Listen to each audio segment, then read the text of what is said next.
I meant to text my boss to save my $50 job. Instead, I accidentally sent a voice note to a billionaire that saved him $200 million. The rain in Brooklyn didn't wash things clean, it just made the grime slicker. Outside the single-pane window of apartment 4B, the storm was a relentless, drumming beast, hammering against the glass with a violence that made the frames rattle. Inside, the air was heavy with the smell of damp plaster and the metallic tang of a radiator that hissed but provided no warmth. Elena Foster pulled the threadbare woolen blanket tighter around her shoulders, shivering not just from the cold, but from a bone-deep exhaustion that felt like it had settled into her marrow. The digital clock on the microwave blinked 2:14 a.m. On the sagging sofa beside her, 4-year-old Maya stirred. A small, wheezing cough escaped the child's lips, a sound that made Elena's heart stutter. She reached out, her hand hovering over her daughter's forehead. It was warm, but not feverish. Not yet. Elena glanced at the nightstand where the albuterol inhaler sat. It was dangerously light. Maybe 2 puffs left? Maybe 1. "Just sleep, baby," Elena whispered into the dark, her voice cracking. "Mommy's almost done." She turned back to the glowing screen of her laptop, a refurbished brick of a machine that hummed like a dying engine. On the screen was a labyrinth of black and white text, the merger agreement between Cobalt Dynamics and Vaughan Corp. Elena wasn't a lawyer, not anymore. Once, she had been the top of her class at Columbia Law, the girl professors whispered about as a future Supreme Court clerk. But that was before her mother got sick, before the medical bills swallowed their savings, before the pregnancy, and before the father disappeared into the ether. Now, Elena Foster was a ghost in the machine. She worked 3 jobs, barista by day, courier by afternoon, and by night she was a freelance document proofer for a bottom-feeding law firm that paid her $50 per contract to catch typos. $50. That was exactly the cost of the refill for Maya's inhaler without insurance. She rubbed her eyes, which felt like they were filled with sand.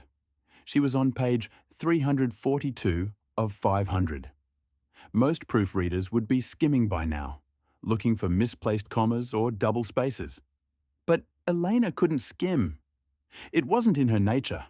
Her brain was wired to dissect, to analyze, to see the architecture behind the words. She scrolled down to section 14, Intellectual Property Transfer. It was standard boilerplate text, boring, repetitive. The kind of language designed to make eyes glaze over so that people would just sign on the dotted line. Elena took a sip of cold instant coffee and read paragraph 14.A. Fine.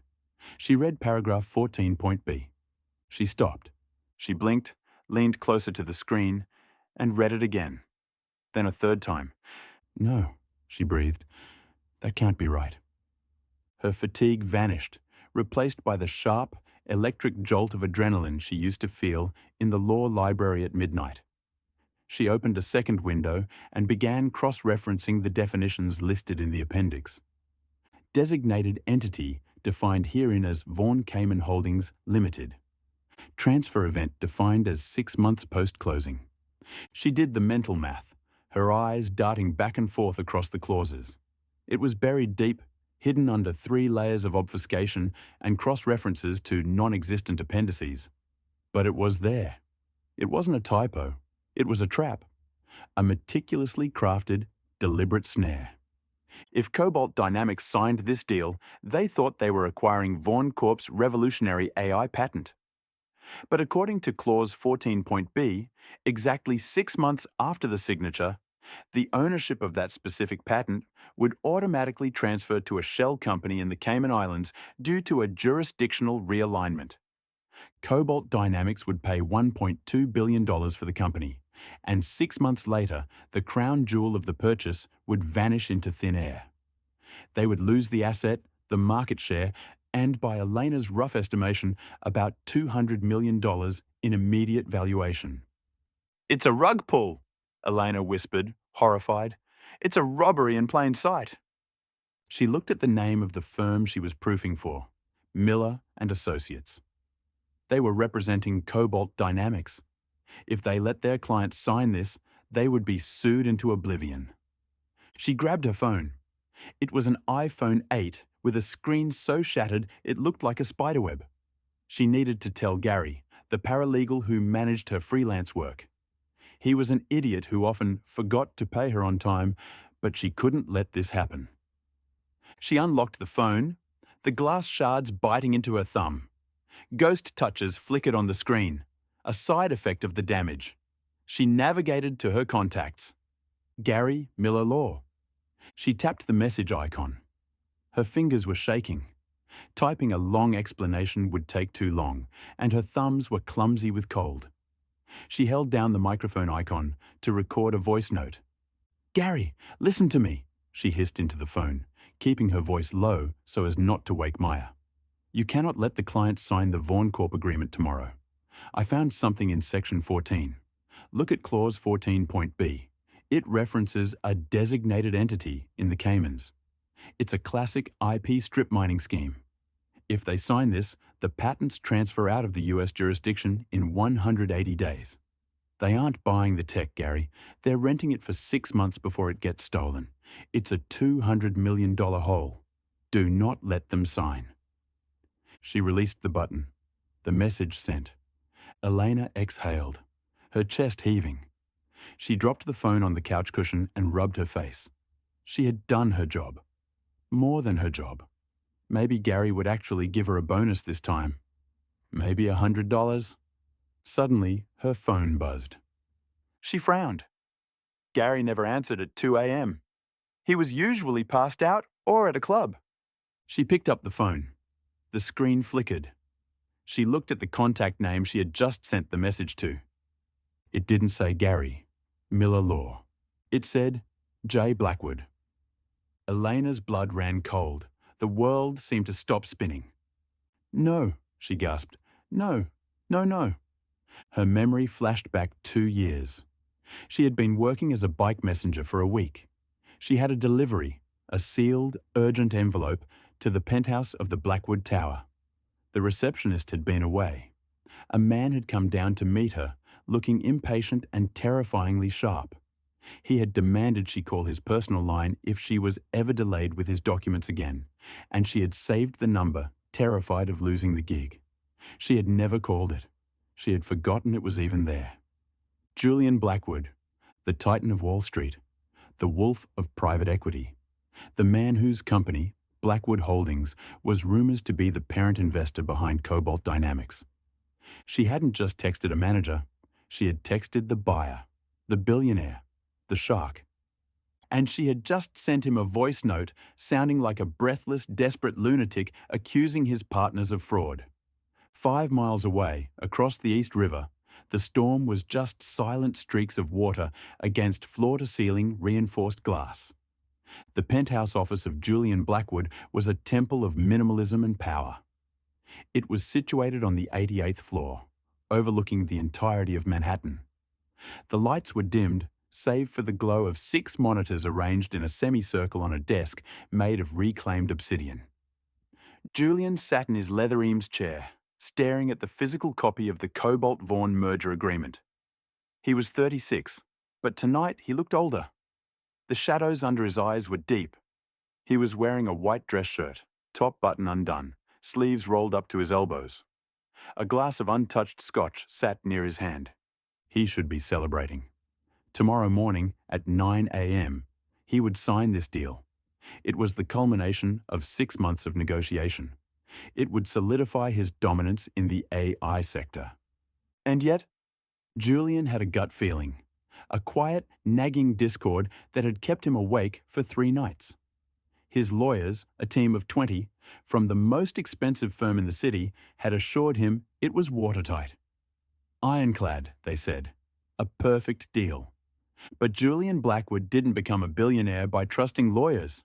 He became one by listening to the silence before the earthquake.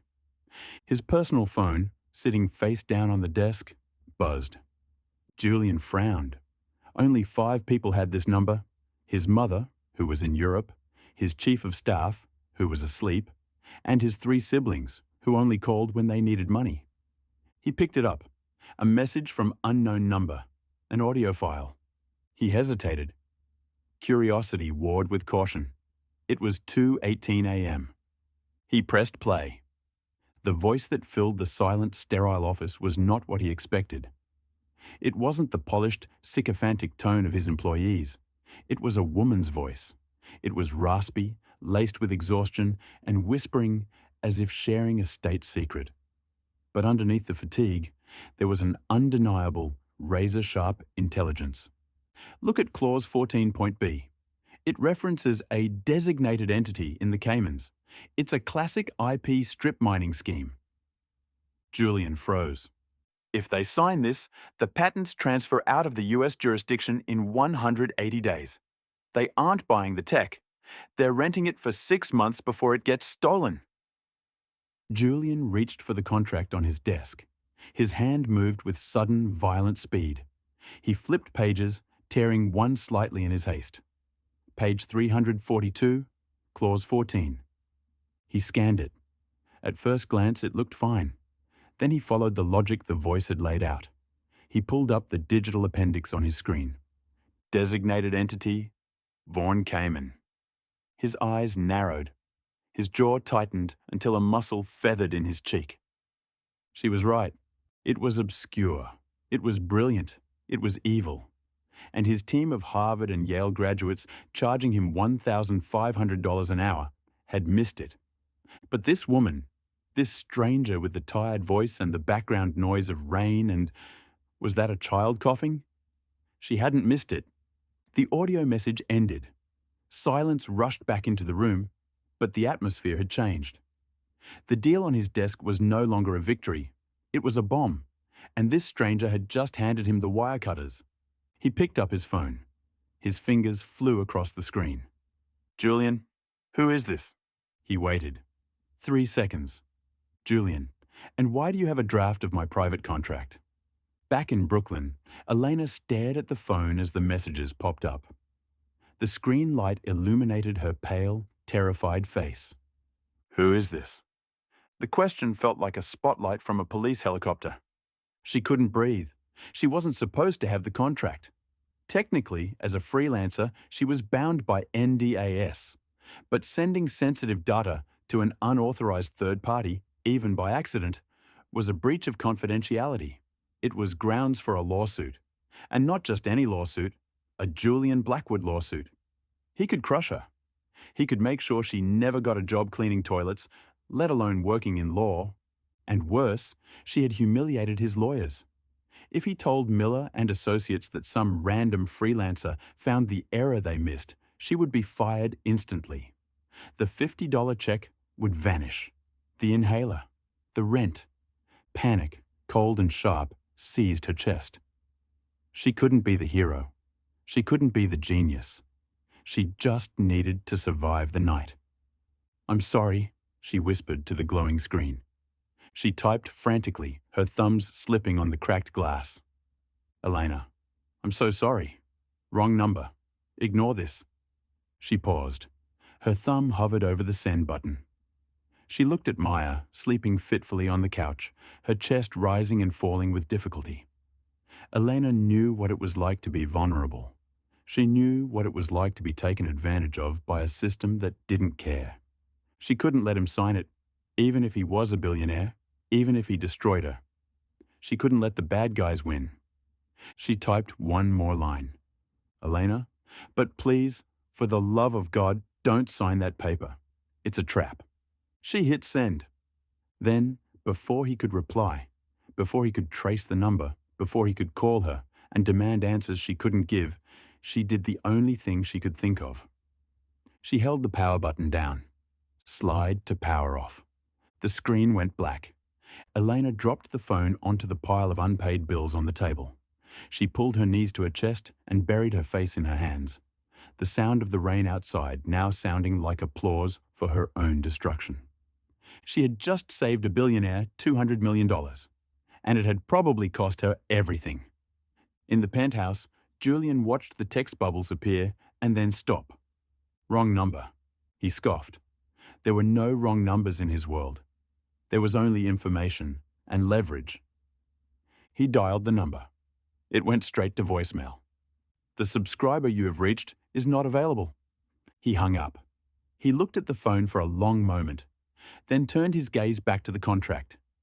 He picked up a red pen and circled clause 14.b with a force that nearly tore through the paper.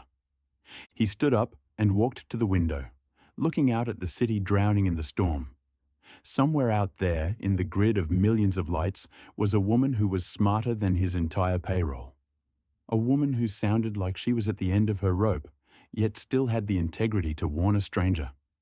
He pressed the intercom button on his desk. "Wake up the security team," Julian said, his voice calm, dangerous, and utterly commanded. "And get me the head of IT. I have a phone number I need traced. I don't care that it's 2 a.m. Find her." He looked at the dark reflection of himself in the glass. "Find her," he repeated to the empty room, "because I owe her a job." The coffee shop, ironically named The Daily Grind, smelled of burnt milk and wet umbrellas. It was located on a corner of Brooklyn that gentrification had touched but failed to conquer. Elena Foster was drowning. Not literally, though the steam from the espresso machine was doing a good job of suffocating her, but financially, emotionally, and physically. She was 6 hours into an 8-hour shift, her apron stained with mocha syrup, her feet throbbing in sneakers that had lost their arch support 2 years ago. "Excuse me, I asked for oat milk. This tastes like cow." The customer, a woman in yoga pants that cost more than Elena's monthly grocery budget, shoved the cup back across the counter. "I'm so sorry," Elena said, her voice hoarse. "Let me remake that for you." "Don't bother, I'm late." The woman huffed, snatched her tip back from the jar, and stormed out. Elena closed her eyes for a second, fighting the urge to scream. Her phone, hidden beneath a stack of napkins, buzzed. She glanced at it surreptitiously. It was her landlord, Mr. Henderson. She didn't pick up. She knew what he would say. "Late again, Eleanor. I have a waiting list, Elena. Friday or you're out." She wiped the counter, her movements mechanical. She was so focused on the bleach stain on the laminate that she didn't notice the silence that had swept across the shop. The usual clatter of laptops and chatter died down. The bell above the door hadn't just chimed, it had announced an arrival. 2 men in black suits entered first, standing by the door like sentinels. Then he walked in. Julian Blackwood looked like he had stepped out of a high-definition screen and into a gritty documentary. His charcoal suit was tailored to within a millimetre of perfection. His coat was dry, despite the drizzle outside. He didn't look at the menu. He didn't look at the other customers who were openly staring. He looked straight at Elena. Elena froze, the rag dripping dirty water onto the counter. She recognized him instantly, not just from the magazine covers, but from the terrifying realization of whose number was in her phone.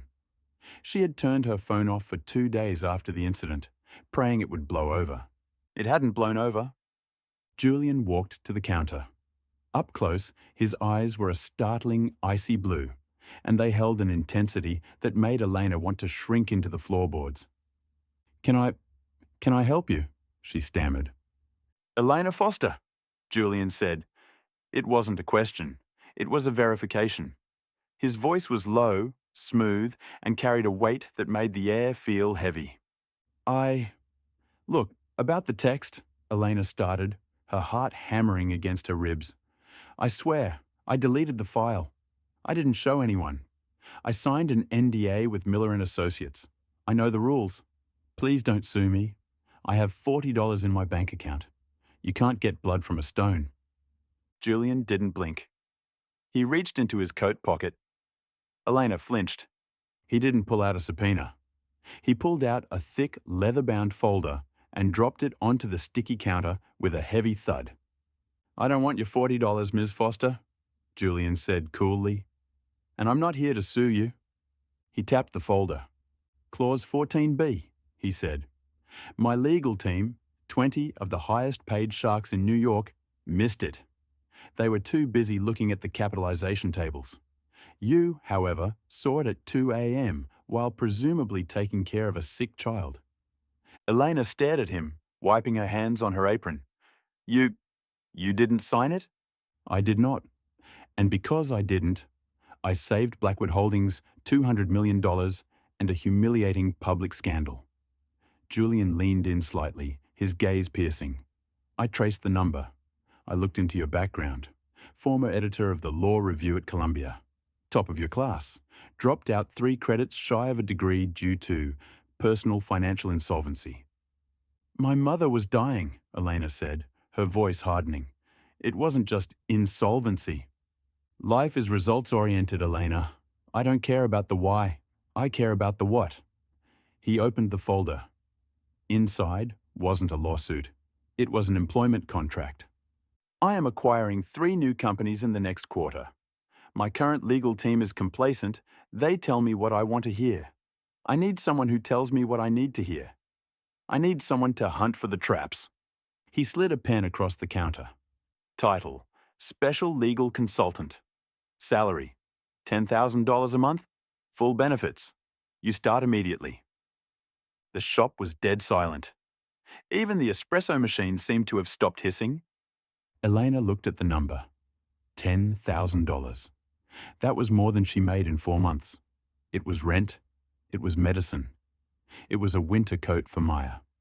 I don't have my degree, she whispered, looking up at him.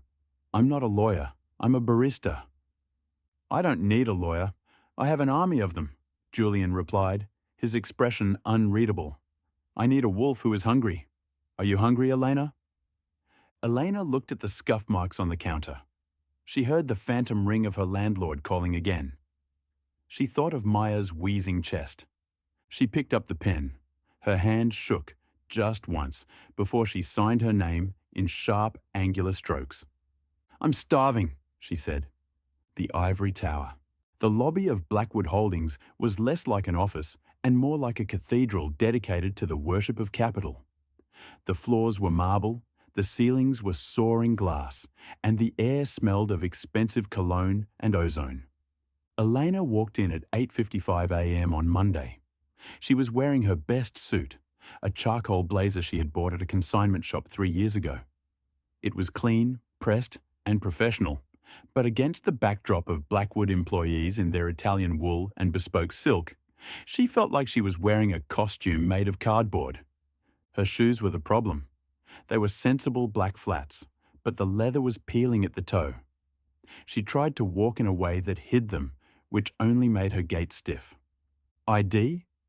The security guard didn't even look up. Elena Foster. I'm new. Special consultant. The guard scanned his list, raised an eyebrow, and handed her a badge. It was a visitor's badge, not a permanent one. Probationary. She took the elevator to the 81st floor. Executive legal. When the doors opened, she stepped into a hive of activity. Glass walls, hushed voices, the frantic clicking of keyboards.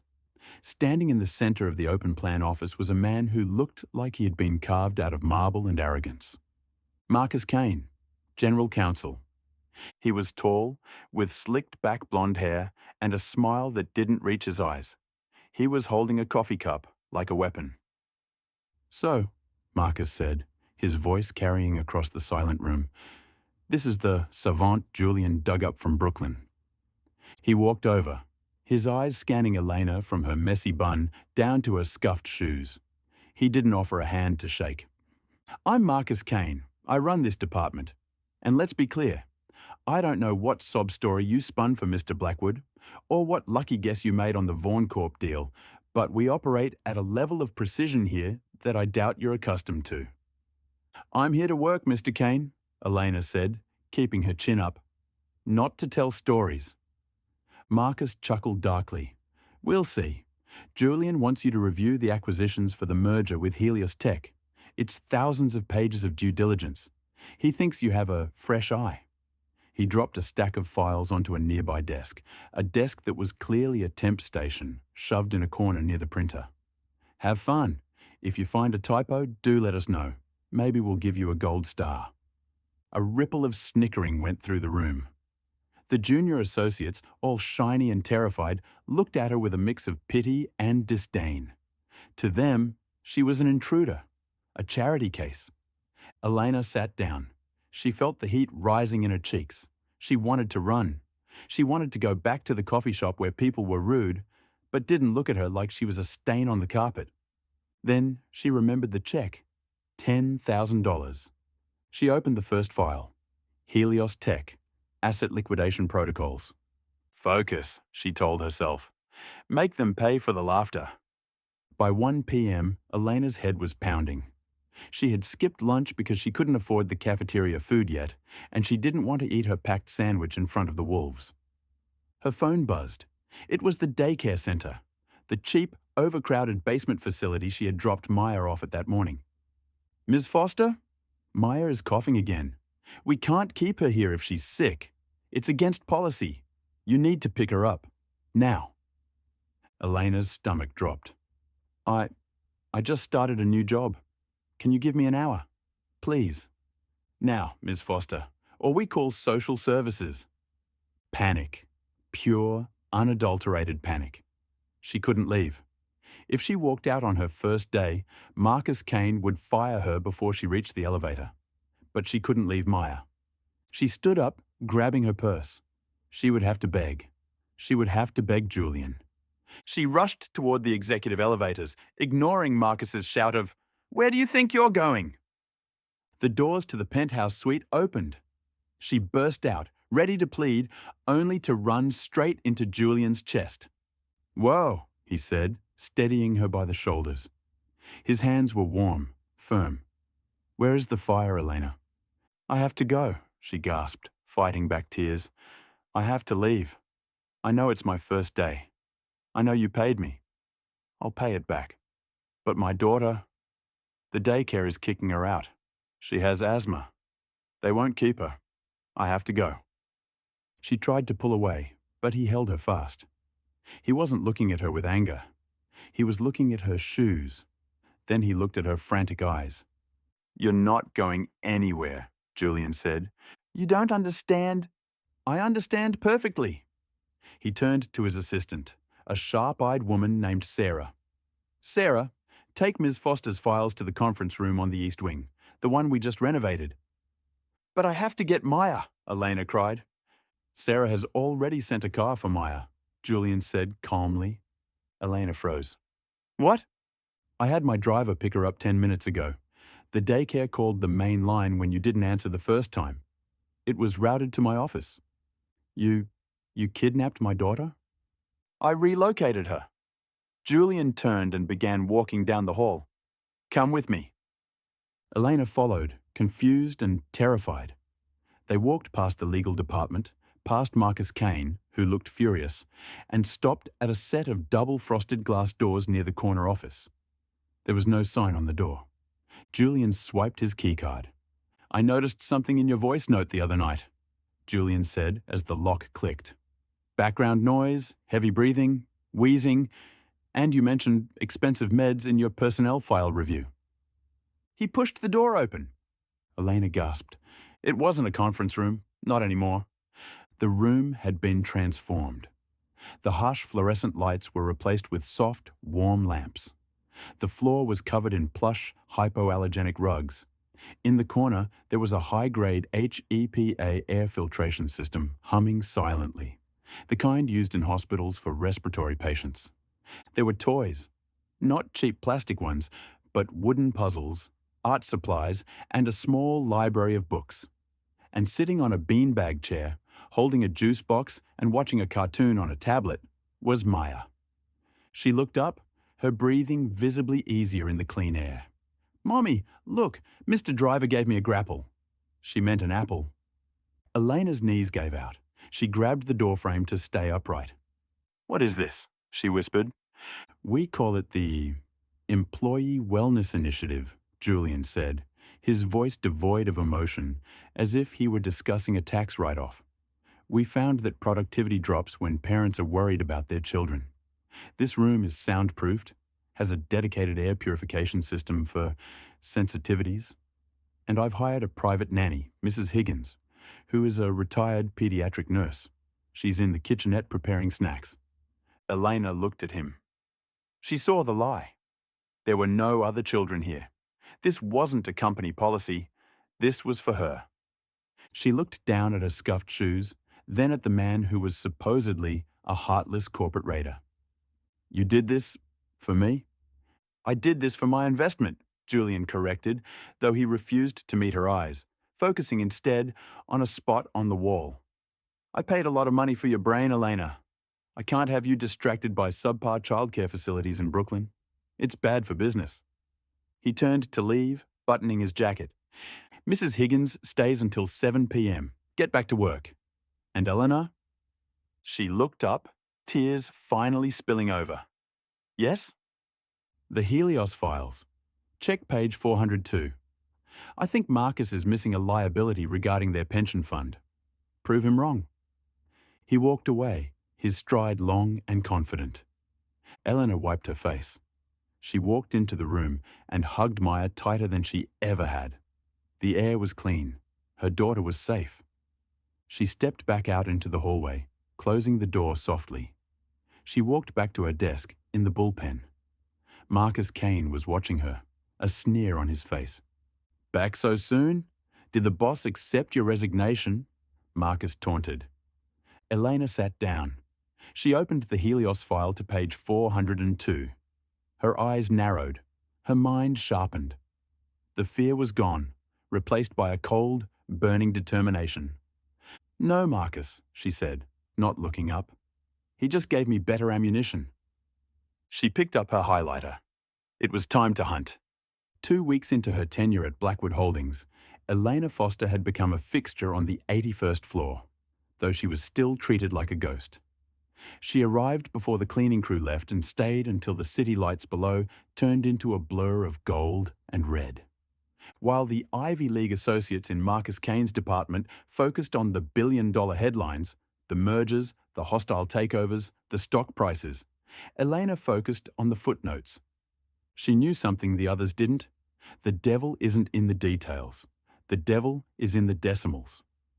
Growing up poor and later surviving as a single mother on minimum wage had rewired Elena's brain. She knew the price of a gallon of milk down to the cent. She knew that if a bus fare went up by 25 cents, it changed her entire weekly budget. She understood the accumulation of small things. It was Tuesday night, raining again. Maya was safe in the specialized nursery down the hall with Mrs. Higgins, sleeping soundly. Elena sat at her desk, surrounded by 3 monitors displaying the archival records of Blackwood Holdings' failed bids over the last 2 years. It doesn't make sense, she muttered, chewing on the end of a stylus. Blackwood Holdings was an apex predator. They had the most capital, the best analysts, and Julian Blackwood's terrifying instinct. Yet, in the last 18 months, they had lost 4 major bidding wars for mid-sized tech firms. In each case, they had been outbid at the 11th hour by a razor-thin margin. Project Titan. Blackwood bid $450 million. Lost to Omnicorp, who bid $451 million. Marcus says the money came from Vanguard, Elena continued, stepping around the desk. But look at the timestamp. The money arrived before the email was sent. Who pays a spy before they deliver the goods? No one. You pay on delivery.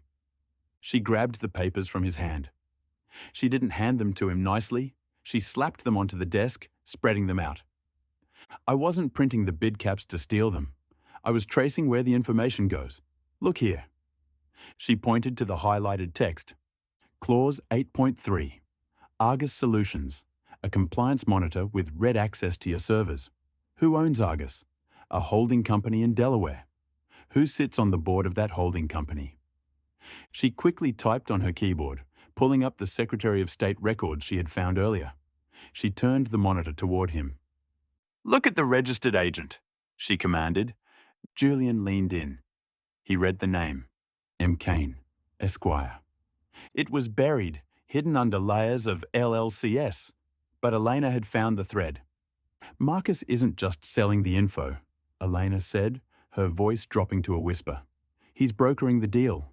He sets the bid cap, tells Vanguard to bid 1% higher, and takes a cut.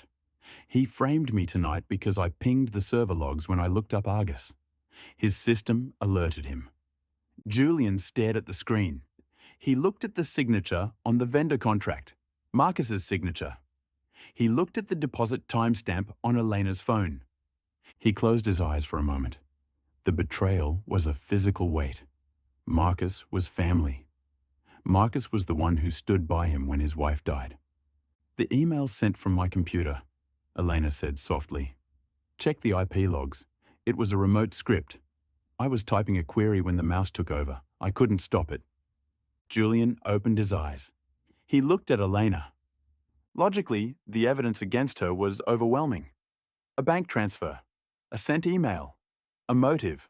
She was poor, she needed money. But then he remembered the voice note. The raw, exhausted honesty of a mother at 2 a.m. trying to save a stranger from a bad deal. He looked at her hands. They were clenched into fists, not in guilt, but in righteous anger.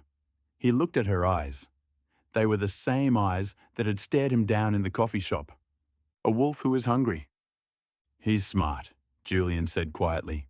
"He created a perfect frame. If I fire you now, the investigation stops. You go to jail or you disappear, and he keeps bleeding the company."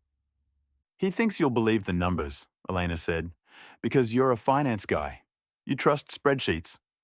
"I do trust numbers," Julian said. He walked around the desk and stood right in front of her. He was close enough that she could smell the cedar and rain on his coat. He reached out and took her phone from her hand. "But I trust my gut more." He tossed her phone onto the sofa.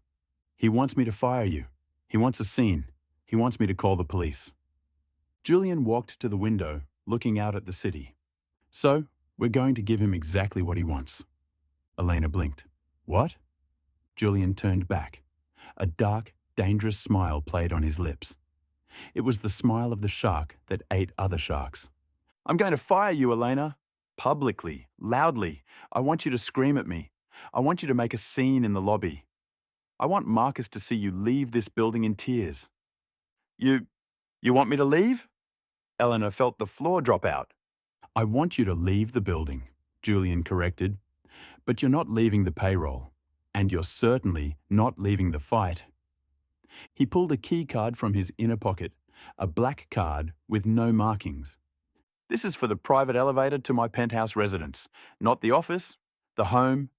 It has a separate server, completely air-gapped from the company network. Marcus can't see it. He can't touch it." He pressed the card into her hand. "Go downstairs. Pack your things. Let Marcus gloat. Then, tonight, after the building is clear, come to the penthouse. Bring Maya." "Why?" Elena asked, clutching the card. "Because," Julian said, his eyes hard as flint, "Marcus thinks he's playing chess. He thinks he just took my queen off the board." He leaned in close, his voice a low growl. "He doesn't realize I just promoted a pawn. You said you could prove it? Good. Don't just tell me. Show me. We're going to catch him in the act. And when we do, I want you to be the one who tightens the noose." Elena looked at the black card, then at Julian. The fear evaporated, replaced by the thrill of the hunt. "I'll need coffee," she said. "A lot of it." "I'll make it myself," Julian replied. "Now, get out there and get fired." The performance began at 9:15 a.m. on a Wednesday. Elena walked out of the executive elevator holding a cardboard box. Inside were a few framed photos of Maya, a stapler, and the dying succulent she had bought for her desk. Her mascara was smeared artfully, not enough to look hysterical, but enough to look broken. The bullpen was silent. Heads peeked over cubicle walls. The rumors had spread like wildfire. The special consultant was a fraud. She stole data. She got caught. Marcus Kane stood by the glass doors of the lobby, leaning against a pillar with the relaxed posture of a man who had just won the lottery. He took a sip of his coffee as Elena approached. "Tough break, Elena," Marcus said, his voice loud enough for the receptionists to hear. "I told Julian that hiring unvetted freelancers was a risk. I guess some people just can't handle proximity to wealth without trying to grab a piece." Elena stopped. She tightened her grip on the box until her knuckles turned white. She looked at him, channeling every ounce of rage she felt, and then, per Julian's instructions, she let her shoulders slump. I just wanted to help, she whispered, her voice trembling. I didn't steal anything. Save it for the unemployment line, Marcus sneered. Security, escort Ms. Foster out, and make sure she doesn't stop in the lobby. As the revolving doors spun her out into the cold grey street, Elena didn't look back. She walked 2 blocks, turned a corner, and ducked into a waiting black SUV with tinted windows. The driver didn't ask for a destination. He just locked the doors and drove toward the Upper East Side. Inside the car, Elena pulled a tissue from her pocket, wiped the fake smudge of mascara from her cheek, and pulled out her laptop. Phase 1 complete, she texted Julian. He bought it. He's celebrating.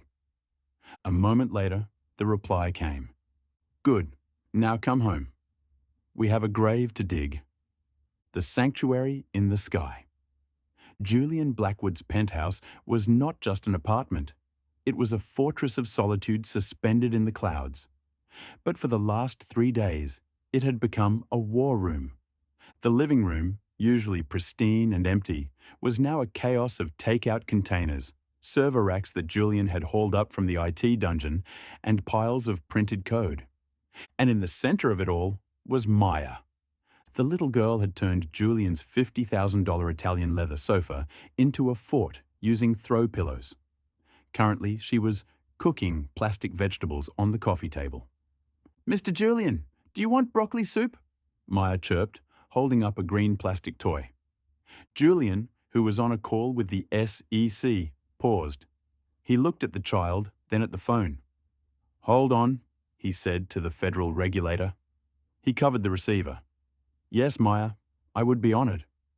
He pretended to take the toy, inspected it seriously, and placed it next to his scotch glass. Elena watched from the kitchen island, where she was coding the back door for their trap. A warmth that had nothing to do with the room's temperature bloomed in her chest. For 3 nights, they had lived in this strange, suspended reality. They worked 18-hour days. They ate pizza on the floor. And in the quiet hours between 2 a.m. and dawn, the boundaries between boss and employee, between billionaire and barista, began to blur. It was late on the 3rd night. The rain was lashing against the panoramic windows. Maya had finally fallen asleep on the sofa, clutching her stuffed rabbit. Elena was typing furiously, her eyes burning. You should sleep, Julian's voice came from behind her. He placed a fresh mug of coffee on the counter. It was perfect. Oat milk, 2 sugars. He remembered. I can't, Elena said, rubbing her neck. The bait needs to be perfect. If the metadata on the fake file looks even a little off, Marcus will spot it. He's corrupt, not stupid. Julian walked around the island and leaned against the counter, facing her. He was wearing a t-shirt and sweatpants, a sight that still felt illegal to Elena.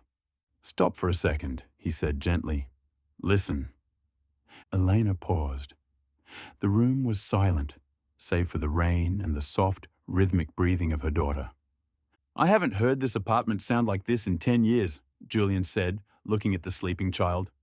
Usually, it's just the hum of the refrigerator and my own thoughts. It's nice. Elena looked up at him. His eyes were soft, stripped of the armor he wore to the office. You're a good father, Julian, she said without thinking. Or you would be. The air between them charged with static. Julian reached out, his hand brushing a stray lock of hair from her forehead. His fingers lingered for a second too long. I never thought I wanted a family, he murmured. I thought legacy was about money, about buildings with my name on them. He looked at her, his gaze intense. I was wrong. Elena's heart skipped a beat. She wanted to lean into his touch. She wanted to forget the plan, the danger, the world outside. But then a notification pinged on her laptop. Ping. Elena snapped her head back to the screen. The romantic haze vanished, replaced by the predator's instinct. He's in, she whispered. Julian, look. Someone is accessing the decoy server using a masked VPN. It's him. Julian moved to stand behind her, leaning over her shoulder, his chest pressing lightly against her back. Is he downloading the file? He's hovering. He's checking the file size. He's checking the author tags. Okay, he's opening it. They watched the progress bar on the screen.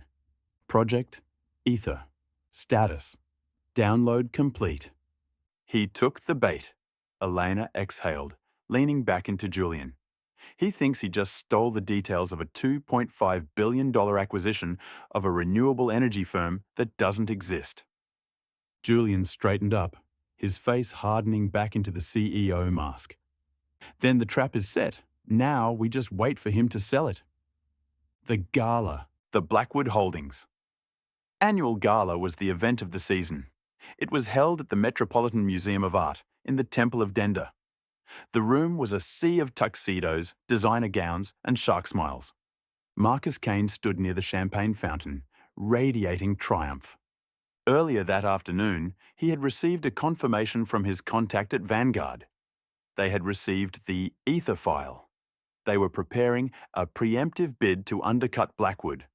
The payment to Marcus's offshore account had been confirmed. $2 million. He had won.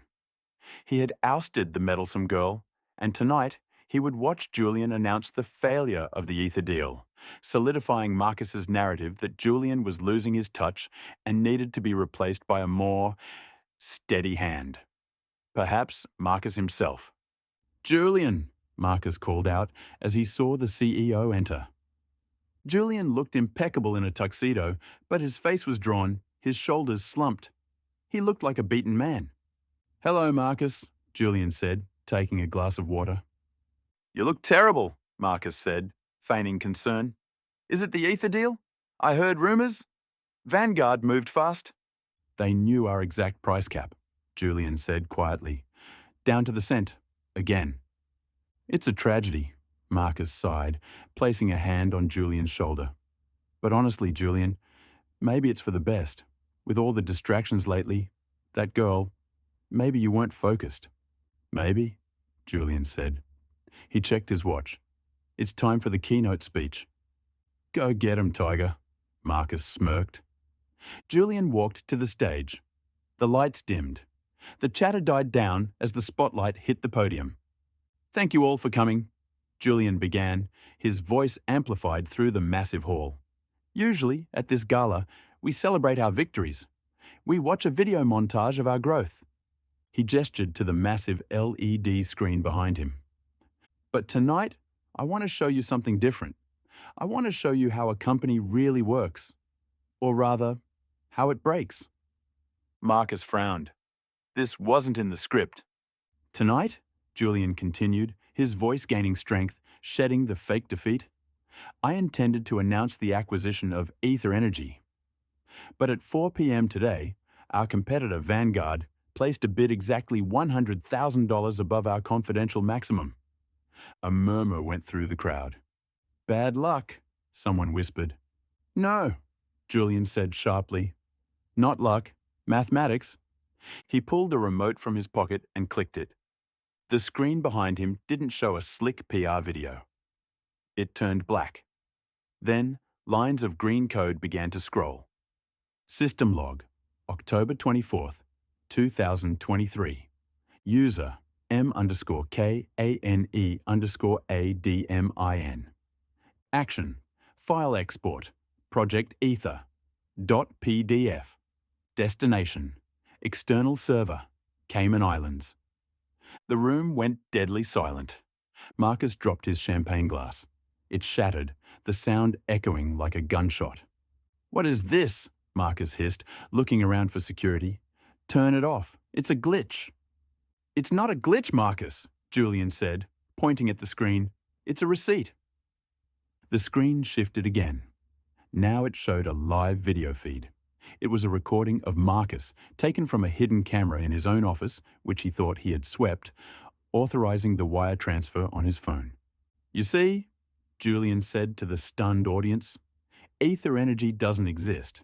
It's a shell company I created 3 days ago. The contracts were fake. The financials were generated by an AI. The only real thing about Project Ether was the tracking software embedded in the file." Julian looked directly at Marcus, who was now pale and sweating, backing away toward the exit. "And the only person who accessed that file was you." This is entrapment, Marcus screamed, his composure shattering. He's lying. He's crazy. That girl put him up to this. You're right about one thing, a voice rang out from the back of the room. She did put him up to it.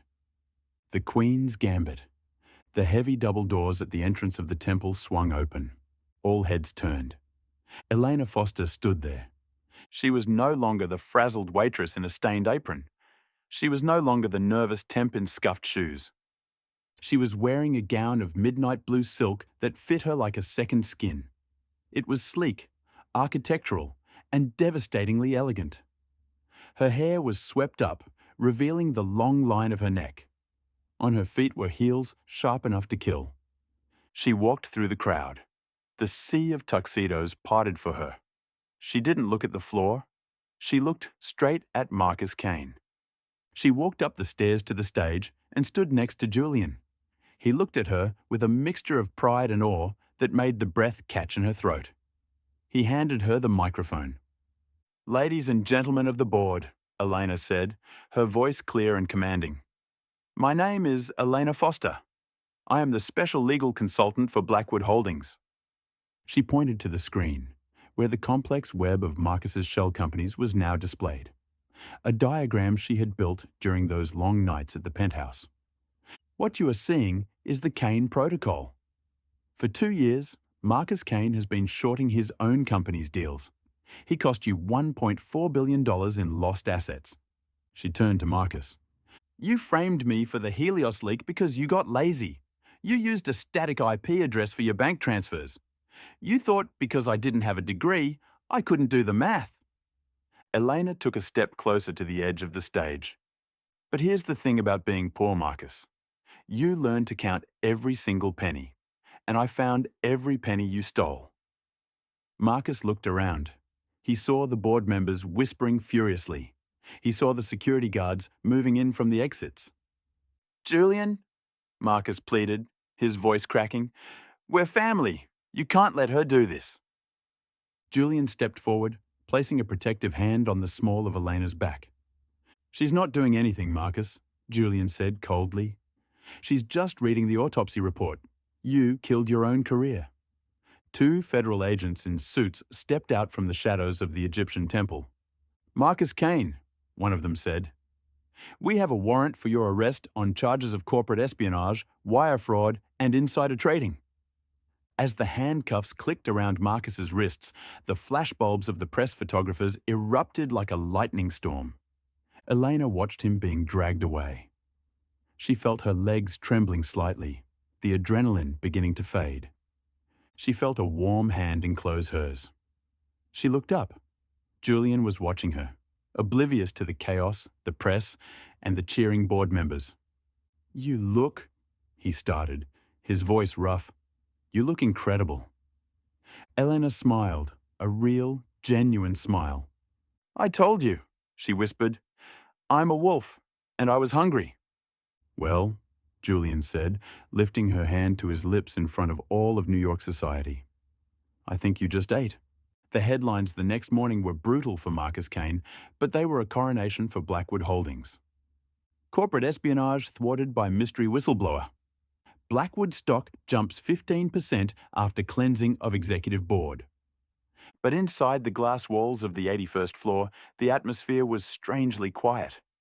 The adrenaline of the gala, the flashbulbs, and the sight of Marcus being led away in handcuffs had faded, leaving behind the stark reality of the morning sun. Elena Foster stood at the small temporary desk in the corner of the bullpen, the one Marcus had assigned to her on her first day. She was packing. There wasn't much. The stapler, the dying succulent, which had miraculously sprouted a tiny green leaf. A drawing Maya had made of a shark in a suit, which was obviously Julian. She placed the items into a cardboard box. Her chest felt hollow, carved out. "You're not actually leaving, are you?" Elena looked up. Sarah, Julian's executive assistant, was standing there looking genuinely distressed. "My contract was for the special investigation," Elena said, forcing a smile that didn't reach her eyes. "The investigation is over. Marcus is in federal custody. Job done." "But Mr. Blackwood is in a board meeting right now singing your praises. He's calling you the architect of the new era. That's kind of him, Elena said softly. She picked up the box. But I'm not an architect, Sarah. I'm a law school dropout who got lucky with a typo. She walked toward the elevator. Every step felt heavier than the last. It wasn't that she didn't want to stay. God, she wanted to stay. She had fallen in love with the work, the thrill of the hunt, the puzzle of the contracts, the sheer electric energy of the place. And she had fallen in love with the man. But last night, amidst the champagne and the victory, the gap between them had never felt wider. Julian was a billionaire industrialist. He belonged to a world of galas and private jets. Elena was still the woman who knew exactly which grocery store had the cheapest diapers. She couldn't live as his charity case. She couldn't be the Cinderella he rescued. If she was going to stand beside him, she needed to stand on her own 2 feet. She pressed the down button. The elevator doors slid open. "Hold that door!" A voice roared down the hallway. It wasn't the polished, controlled baritone of a CEO. It was the desperate shout of a man who was about to lose his biggest asset. Elena froze. A hand jammed between the closing doors, forcing them back open. Julian Blackwood stood there. He was out of breath. His tie was crooked. He looked frantic, terrified, and undeniably human. "Where?" he exhaled, stepping into the elevator and hitting the emergency stop button. "Do you think you are going?" The negotiation. The elevator shuddered to a halt between the 81st and 79th floors. "I'm going home, Julian," Elena said, clutching her box. "The meter is running on the taxi." "I bought the taxi company while I was running down the hall. The driver can wait," Julian said, pacing the small metal box. "Why? We won. Marcus is gone. The department is yours. You can name your salary." "It's not about the salary," Elena said, her voice trembling. "Julian, look at us. You're you. And I'm just the temp who fixed a mistake. I can't be your special consultant forever. People will talk. They'll say, I'm only here because I'm sleeping with you?" Julian cut in sharply. Elena flushed. "We aren't sleeping together." "Yet," Julian muttered. Then he ran a hand through his hair, composing himself.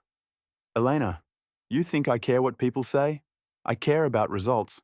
And you are the best result I've had in 10 years. "I don't have a degree," Elena shouted, the insecurity finally bursting out. "I can't be your general counsel. I can't sign off on filings. I'm not a lawyer, Julian. I'm a fraud who's really good at reading." She leaned back against the mirrored wall, tears pricking her eyes. "I have to go back. I have to finish what I started. I need to earn my place. I can't just have you hand it to me because you feel sorry for the single mom." Julian stared at her. The anger drained from his face, replaced by a soft, dawning realization. He looked at her not as an employee, but as a woman who possessed a pride as fierce as his own. "You think I feel sorry for you?" Julian asked, quietly. He took a step closer. The space in the elevator seemed to shrink. "Elena, I don't feel pity. I feel awe. I watched you take down a man who has been outsmarting me for 2 years, and you did it while making peanut butter sandwiches for a 4-year-old. He reached into his jacket pocket. He didn't pull out a ring box. He pulled out 2 envelopes.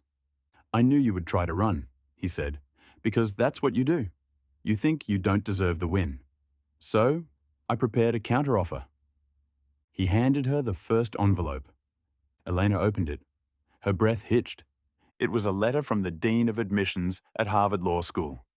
"Dear Ms. Foster, readmission approved. Accelerated program. Full tuition settled by the Blackwood Foundation Scholarship." You paid?" Elena whispered. "I made a donation, a significant one." Julian shrugged. "But they didn't let you back in because of my money. They looked at your transcripts from Columbia and the work you did on the Vaughan Corp deal. They want you, Elena." He handed her the second envelope. It was thinner. "And this," Julian said, his voice dropping an octave, "is for after. Elena opened it. It was a legal document. Partnership agreement. Blackwood and Foster. She frowned. I don't understand. This isn't an employment contract. No, Julian said. He took the box from her hands and set it on the floor. He took her hands in his. I don't need a proofreader anymore, Elena. I can hire 100 of those. I don't need a consultant. He stepped closer, his thumb tracing the pulse point on her wrist. I need a partner. Someone who sees the cliffs before I drive off them. Someone who isn't afraid to tell me I'm wrong. Someone who fights for the things that actually matter. He looked deep into her eyes, stripping away the last of his defenses. And Maya, his voice broke slightly. Maya needs a father who knows how to do more than just make money. She needs someone who will show up. I want to show up, Elena. Elena looked at the papers, then at the man. The fear of being unworthy evaporated, burned away by the heat of his conviction. You're offering me a job in 3 years? She asked, a tear sliding down her cheek. I'm offering you a life, Julian corrected. The law degree is for you. The partnership, that's for us. Go to Boston.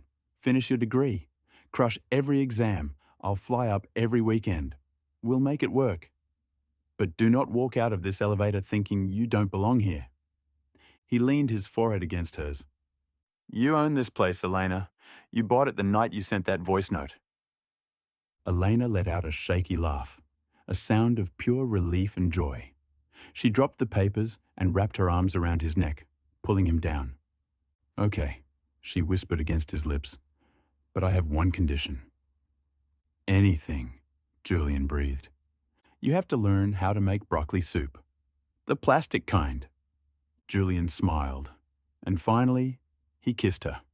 It was a kiss that tasted of rain, coffee, and a future that was no longer a terrifying blank page, but a contract signed in permanent ink.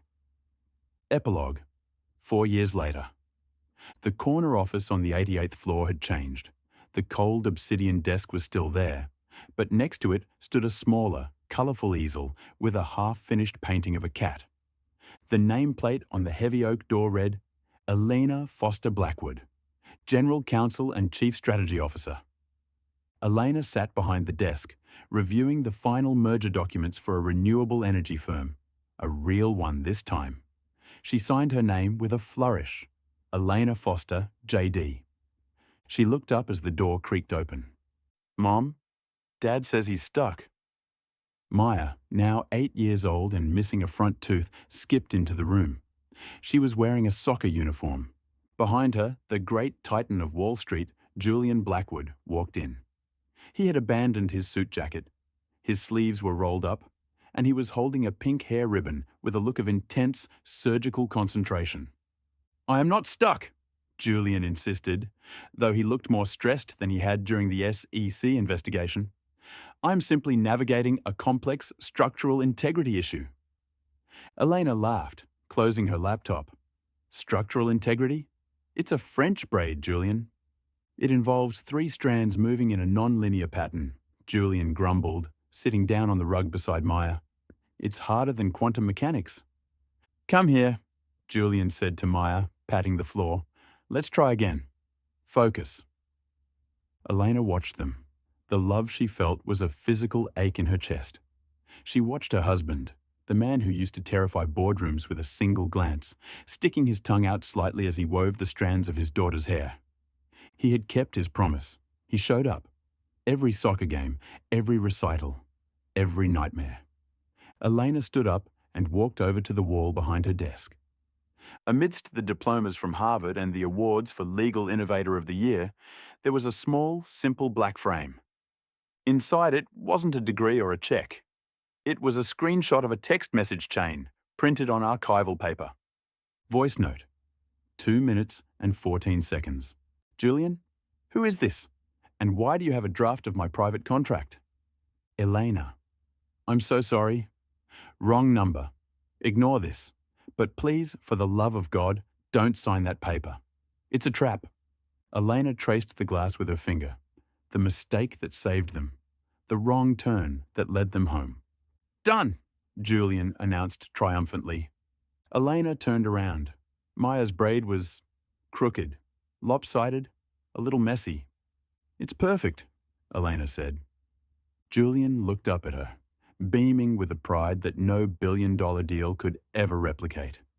"We have to go," Julian said, standing up and lifting Maya onto his shoulders. "We're going to be late for the game, and I promised the team pizza." "I'm coming," Elena said. She grabbed her purse. She took one last look at the office, the empire they ran together, the life they built from the wreckage. She flicked off the lights.